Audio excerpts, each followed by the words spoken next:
Hey, what up? This is Third Degree from thirdstop.com. I go by the name Talon TSI AWD on that site, and we're going to go over this program called Recycle.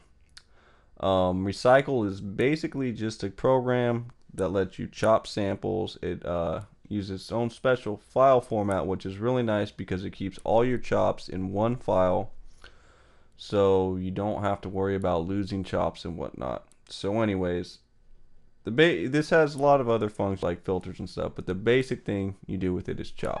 Now there's three ways you can chop, and that is the two of them involve the computer doing pretty much everything for you, and the third one is just doing it manually. So I'm gonna go from my least favorite way to my favorite way, and the first one is by chopping by sensitivity. We have this drum loop going that's pretty even, so we got a 4-bar drum loop right here.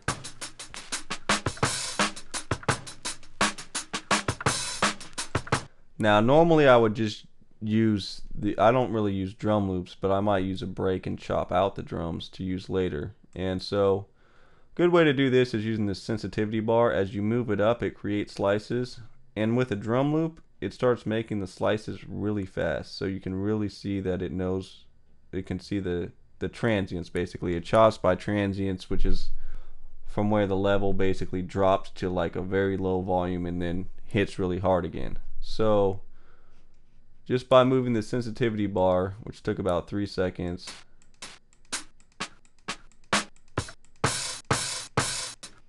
we have all these individual hits. Now if you go too far, you get these random little hits in here.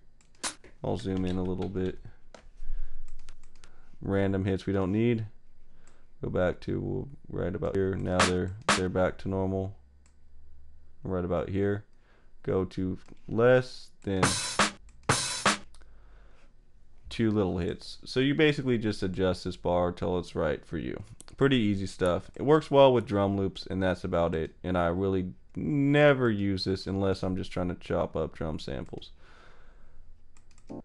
Now I'm going to open a music sample with no drums.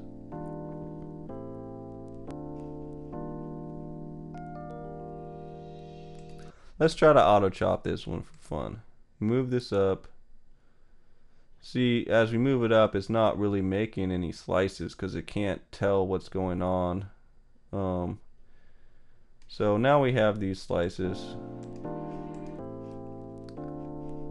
and those are actually pretty on point where I'd put them.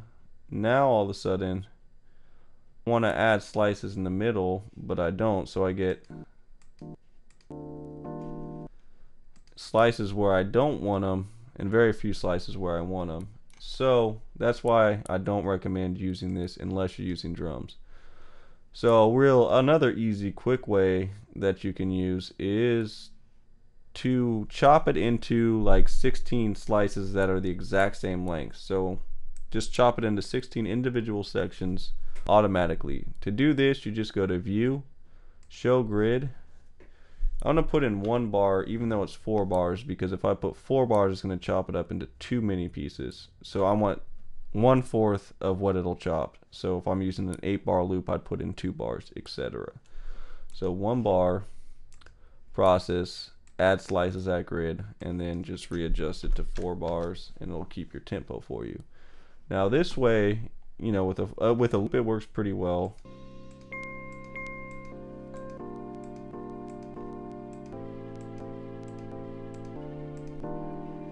So you have all the slices. They're chopped pretty well. Some of them aren't.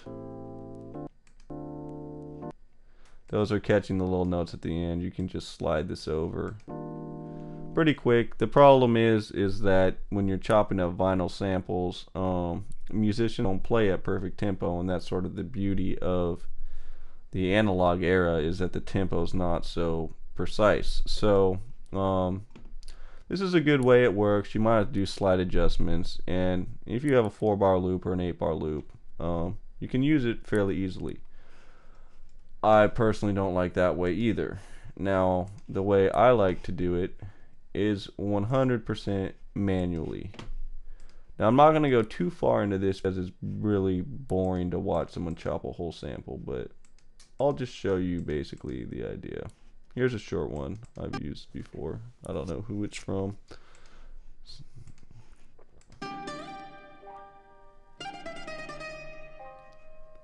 Now this one I might be able to get away with sensitivity.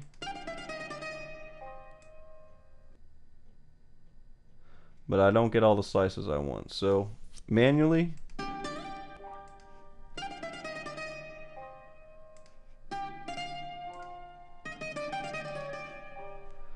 now we're just putting them in manually.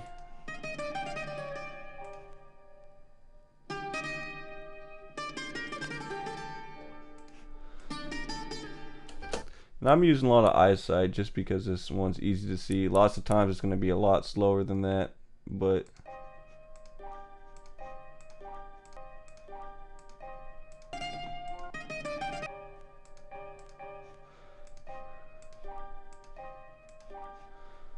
so then you got your chops. Now you can make your song. And the reason why I like to do it manually is that you can chop however you want. If for some reason you want this little slice in here and you want to chop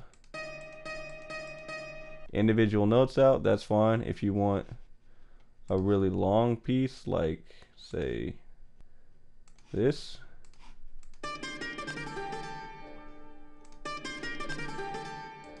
then you do that. So it's pretty simple. When you do it manually, you have a lot more control.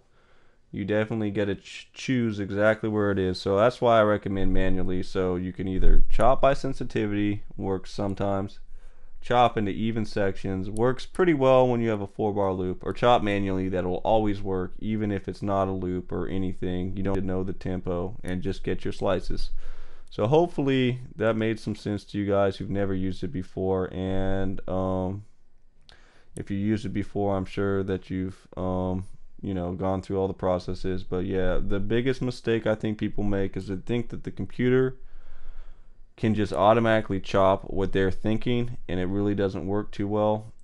I definitely don't recommend auto chopping unless, you know, there's certain situations where it makes it easy, but I'd start manually chopping and figure out when the auto chop works well and when it doesn't work well, because you're just gonna go through pain trying to auto chop. So anyways, that's my little overview of Recycle and sort of how I work. Alright, peace.